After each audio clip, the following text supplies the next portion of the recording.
deleted a bunch of stuff, so hopefully. Come on, Cass.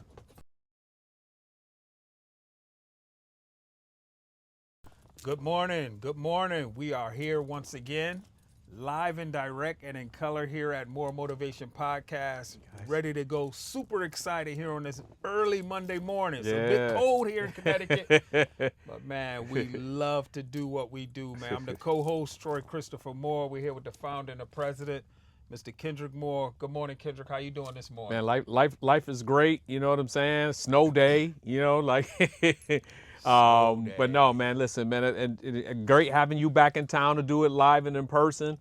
And then when we talk about feedback, I know we'll get to it, but just listen to some of the personal feedback we got, man. But this is why we do what we do, and we show up every week. Do what we do. Yep. Yeah, man. So to all of our supporters and listeners, we thank you so much for all that you do.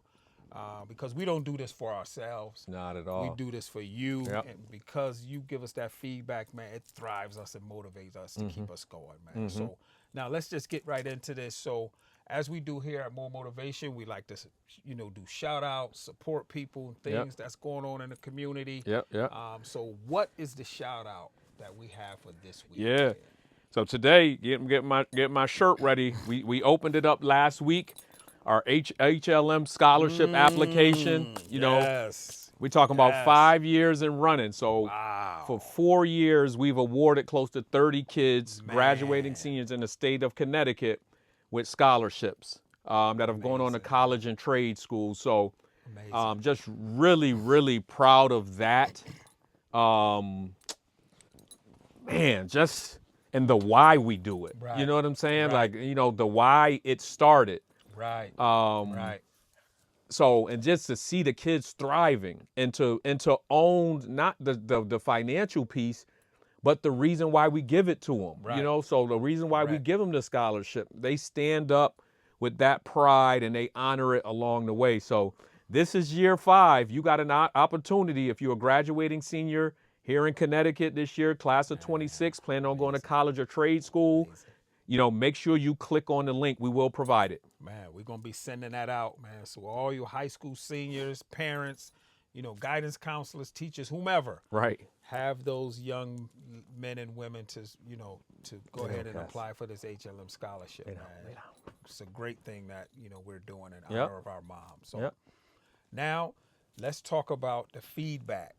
We got some amazing feedback from last week's podcast, man. So talk to us about who stole your dreams. Yeah. Talk to us about that feedback. And again, like, we know why we do what we do, Troy. And we say awareness, perspective, motivation in terms of our messages. And that was a big reflection podcast, awareness, like who or what stole your dreams. And literally, have multiple people that when they reflected on that, like tears. Wow. Tears. Wow. Yeah. In terms of even them being in a space where they are today, but feeling unfulfilled. And at some point they felt their dream was stolen. Just tears, man. Wow. Like, so it was a powerful conversation that we all need to kind of go through, just understanding like where we are. What are the things that I dreamt of as a young person that made me smile and laugh and go after, and what derailed me? So no, it was a powerful conversation. Man, that's just something, man. And it may be something that, we can advance on and might want to revisit at some point, man, just because the feedback was so powerful, man. So grateful for that, man. So now let's get into this week's podcast, man, because this one here is a heavy hitter. When I looked at some of the notes and some of the questions, that we kind of got through this. So what is on deck for our listeners, for this week's podcast? Yeah, here we go, Troy. 10-year-old bully. The 10-year-old bully. Wow. Yep. So we want to get right into this, but I have to throw this out here, man, for you. Why 10? What is significant for our listeners about that number 10? Yeah. So, when we think about that age of 10,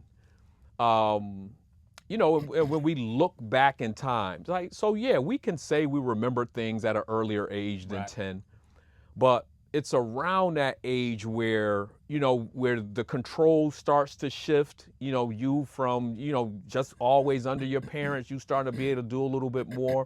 Yep. But also your memory starts to grow and you start to really truly, not just, oh man, I remember that, but you can really tie things to that age. Right.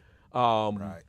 But then how powerful it is, those things that you learn around that age. So that's why we chose the number 10.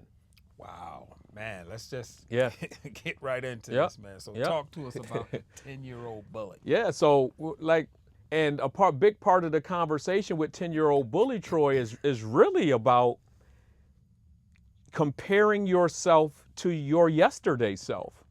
So what it is, I put this out there, Troy. I said, it's easier to deal with yourself yesterday and your issues than it is to stand up to your 10-year-old self with trauma. Right? That 10-year-old kid with trauma. Because when we think about yesterday, the things we can think about, like, man, like we especially as adults, we feel like we're in control. Right. So the things that happened to us yesterday, that ain't that bad. Right. Like, it makes sense. Like, I kind of know why those things happen, whether I did what I was supposed to do or I didn't. And it's a quick fix. I can stand up to that person. I can look that person in the mirror. Yeah. It's logic. You know what I'm saying? It's like things that kind of make sense. But the 10-year-old person, that 10-year-old that went through trauma, it's hard to go back in time and look at pain. Wow. It's difficult to go back in time and look at things that hurt you. Right. So even though the age might be significantly different and that person might be significantly younger, they're tougher to you. Like they're, and this is the thing, at 10, they're still in control of a lot of people. Right. They still bully people as adults out of a lot of things that they can accomplish. Yeah. So that's what is really going to drive that conversation, just giving people the understanding, like, man, like, why is it easier to deal with yesterday? And there's only one way to really go back and take care of the bully, and that's to face him. Man, Kendra, that was a powerful segment, man. So I want to ask this, because you talk about it being easier. So why is it easier to stand up to who you were yesterday versus who you were at 10? It's Troy, and it's just kind of what I said, man. Like, when we look back at that 10-year-old person that was damaged, nobody wants to revisit any level of pain. Right. But some of the most harmful, hurtful, everlasting things happened around that time. Yeah. Again, where you weren't in full control of the different things. And again, as I say, at yourself yesterday, you did things to control yesterday. You did the happening. When you were 10, the happening happened to you.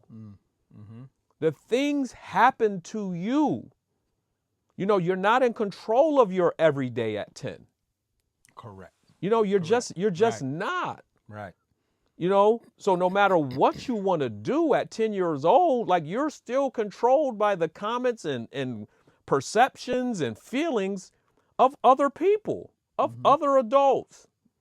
The sucky part about it is, the sad part about it is, a lot of times it's your family members. Correct.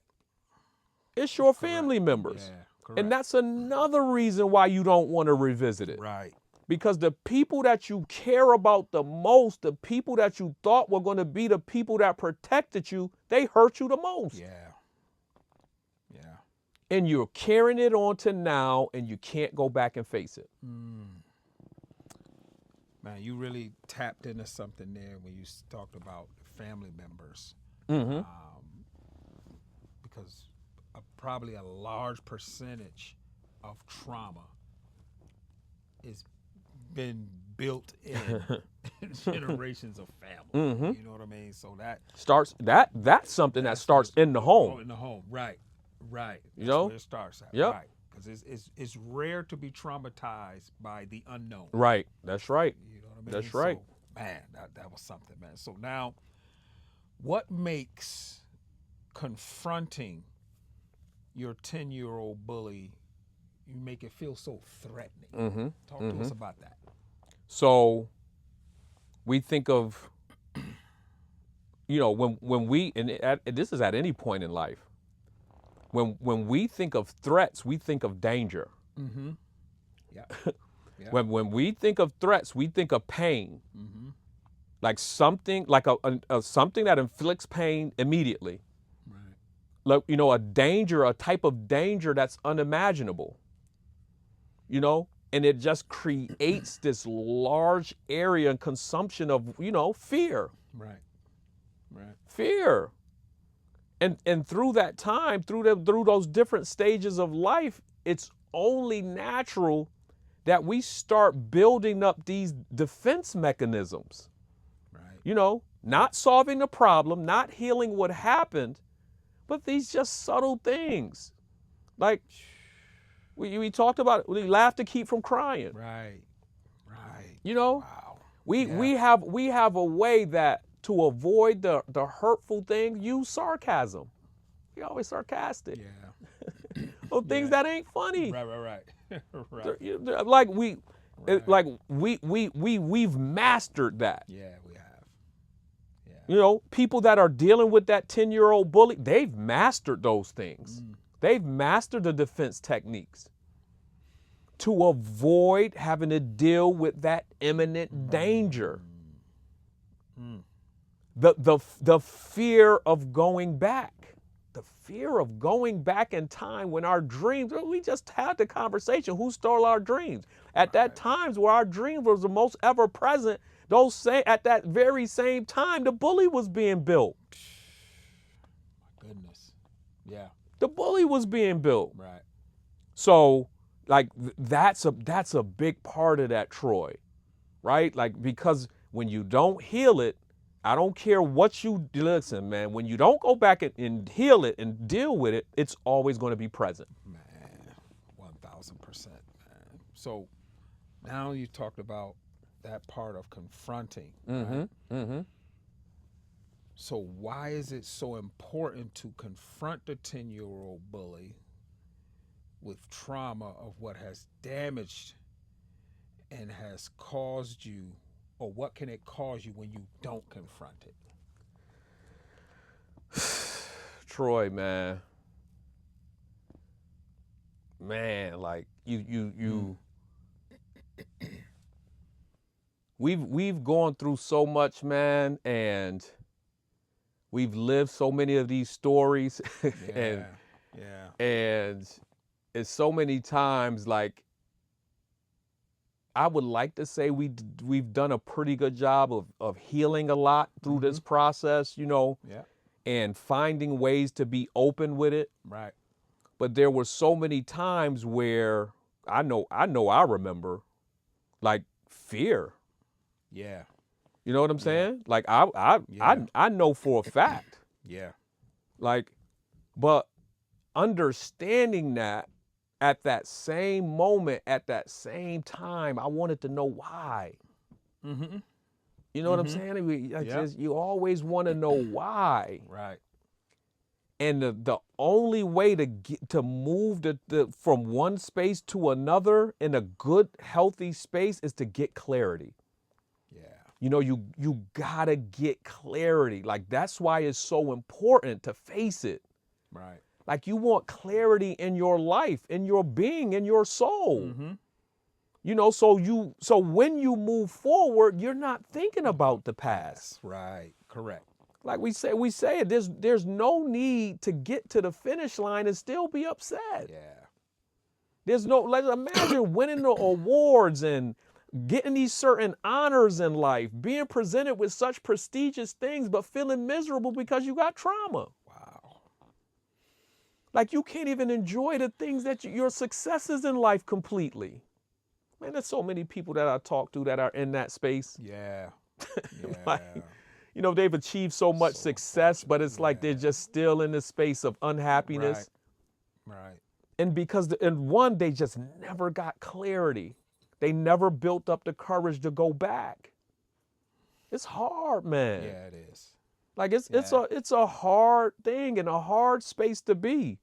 So that's a big part of that. And then when you don't, man, listen, man, when you unhappy, when you unfulfilled, we talked about this with unfixed, unhappiness. Right. Like, you know, you can be happy. I mean, we talked about this all the time. Yeah. You do things to support your unhappiness. Right. And you also, you don't believe good things should happen to you. So when they're happening, you got a real mysterious way of sabotaging good things. Right. Right. When you haven't dealt and you not healed because you don't believe happiness is for you, true happiness, long-term happiness, when things get too good, man, you know how to throw a monkey wrench in it. Yeah. That ain't for me. Mm-mm. And guess what? You might be experiencing real happiness. You ain't didn't know. You ain't gonna be without. I'm gonna throw a monkey wrench in this. We both ain't gonna be happy. Right. Right. You know.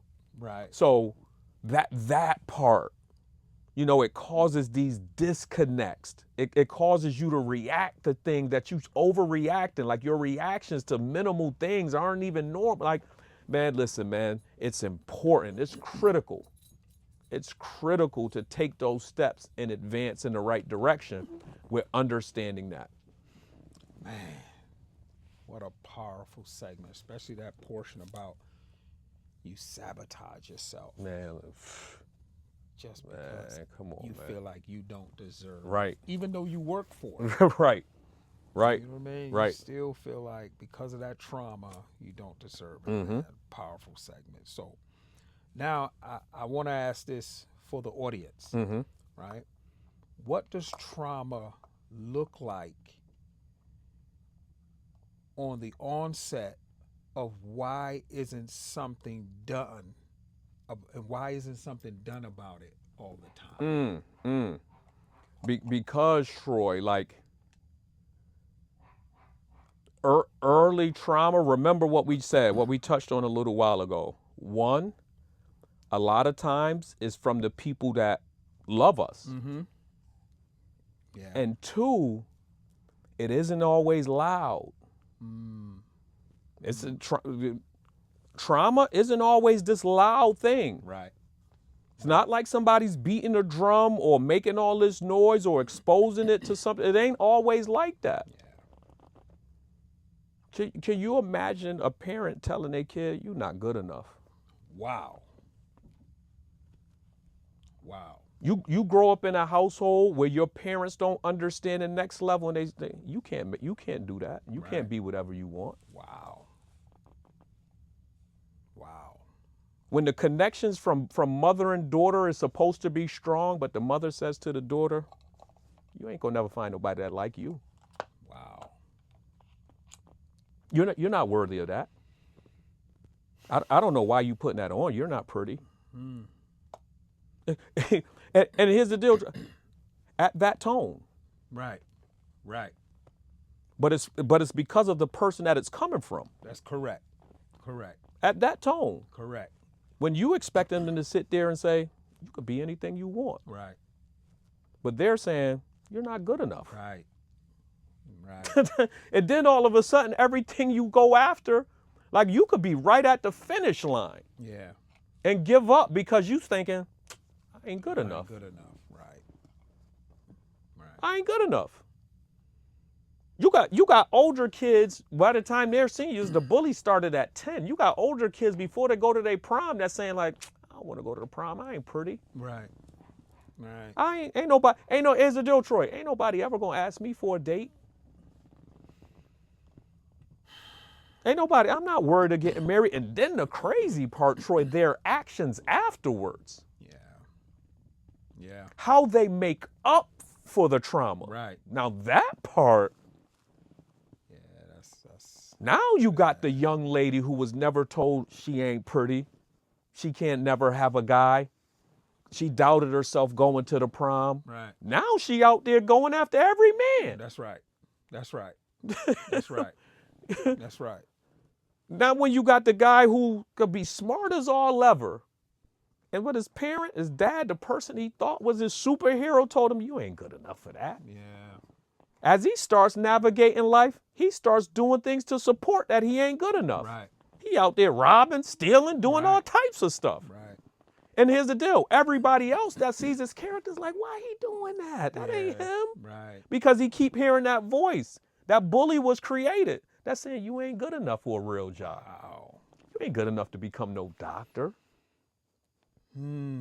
So that's the thing to understand. Like that's when the onset happens. Yeah. It ain't loud. A lot of times it's quiet. And because it's so quiet, you're not even recognizing what's happening.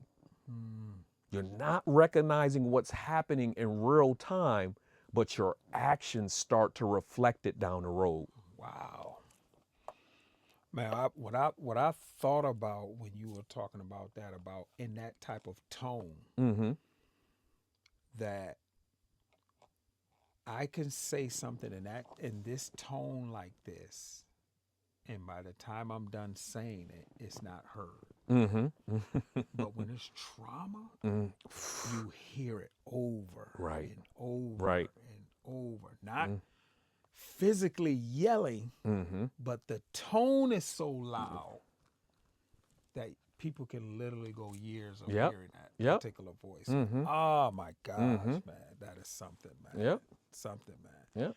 And just really quick, listeners, just to let you know that all of those things that he just said was real life examples. That's not something he just pulled out of the air. Right. Those things actually happen, right? So now, we never really consider this, right? But who's paying the price today for the pain that happened when we were 10? So again, as we just touched on, those silent voices, that bully, man, it's easier to deal with a physical bully more than it is this trauma. Right. Those silent voices, they last a lifetime if you don't deal with it. That's right. Yes, they do. And even when you try to deal with it, they still try to come out. Yeah. They still try to appear at different times. Yeah. Like trauma travels.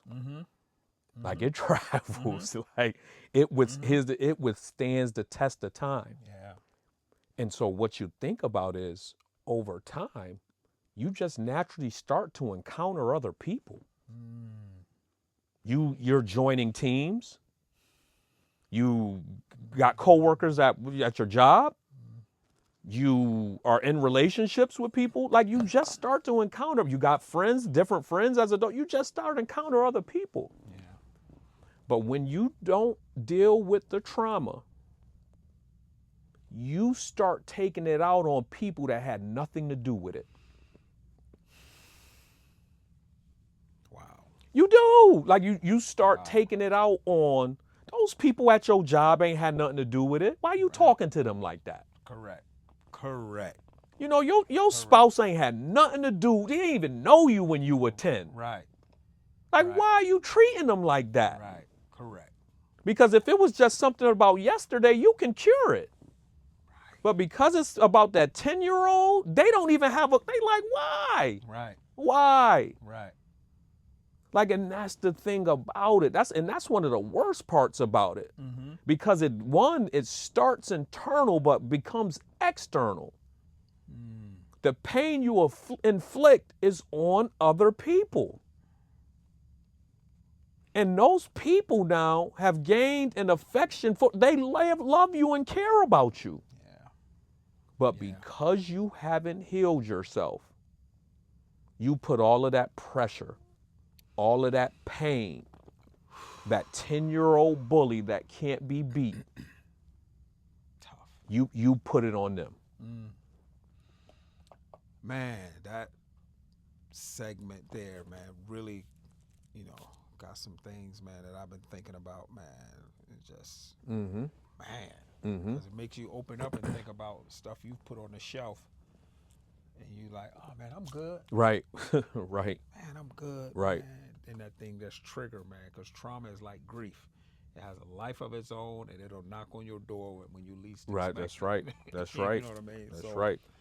Now, Kendrick, because what I want to do, what I want you to end this on this podcast with is because we really opened up a lot of stuff. Yeah. Right? Yeah. So now what I want you to do as we conclude is now just bring all of this home and talk to our listeners about some of the things that they can do in order to not only defeat the 10-year-old bully, but to also progress forward in their lives. And it's so critical, right? And I'll use some terms that I even use with our leadership stuff, in our programming. And it's almost like you got to create a system to beat it. Like you got to be tactical. Yeah. And the first thing is almost like access. And in this case, it's honesty. Like you gotta put yourself face to face with that situation. Right. Somehow, some way, if it's physically still exists, maybe your parent or something, or if the situation or understanding the access to it, be honest. And you gotta have an honest conversation, Troy, about what happened and how it's still impacting you. Yeah. See, you can't keep pushing off these other excuses about why you're reacting or acting or reacting certain ways, but that's not the root cause of it. So it starts with the access, and then open up and be honest with yourself. Because Troy, if you're not willing to go through that part, you may be able to start taking some steps as you get older just by being tough and more resilient when going through things. Yeah. But it's going to show up sooner or later. Yeah, sooner or later. Yeah. And then it's going to knock you back 10 steps back. Right. Like that bully has ruined many relationships. Yeah. That bully has ruined many job opportunities, many successful moments. It got many people kicked off of teams and not being able to work with their teammates. So you gotta start there, and only then will you be able to gain some momentum against it. See, and that's the key. Like, get yourself in a space where you're honest about it, and now you start putting positive things into practice. Right. Because the key is start to remove this idea of what you used to believe about yourself and start implementing the real things that are happening and start believing those things. You got people that are accomplishing real things that don't believe it. They still believe the bully. Right. They're accomplishing major things. Right. But once you start opening up those conversations and being honest about where you are and why you're feeling that way and why you're making decisions, you can start gaining momentum. Because now you start implementing and infusing positive thoughts with the things that are happening. Gotcha. Right? And it's just like I say when I go to the gym, Troy. I don't go to the gym because I'm always trying to get big and buff and whatever. And a lot of the times it's to prepare for the challenges ahead. And that's what momentum does. Right. It helps you prepare for those things. That's right. So now when those things do show up, when that bully shows up, you're able to deal with them a little bit. No, get out of here. No, I believed who this person that I actually am today. Right. So those are just the beginning steps, but it takes consistency. It takes practice. You got to be really, really disciplined to even give yourself a chance to beat that 10-year-old bully. So lock in. Man, listen, all of our listeners, man, you heard it here. I know that this is probably one of those podcasts that's, bring a lot of emotion. So we want to make sure that you reach out, man, talk to someone. If it's not talking to us, talk to someone about that 10-year-old bully, because we want you to get healed so you can move forward. So check us out on Spotify, Podbean, the YouTube channel, because we're here in person. But we want to hear from you. Reach out to us, talk to us, text us, email us, voicemails, however it is. But make sure you face that 10-year-old bully so that you can move on. Thank you so much to all of our listeners. Have a fabulous week. I just want to thank my son, Kendrick Moore, for dedicating his life to helping our youth. I know it's a tough task, but keep up the good work with Moore Basketball Clinic. I'm proud of the man you have become. I love you.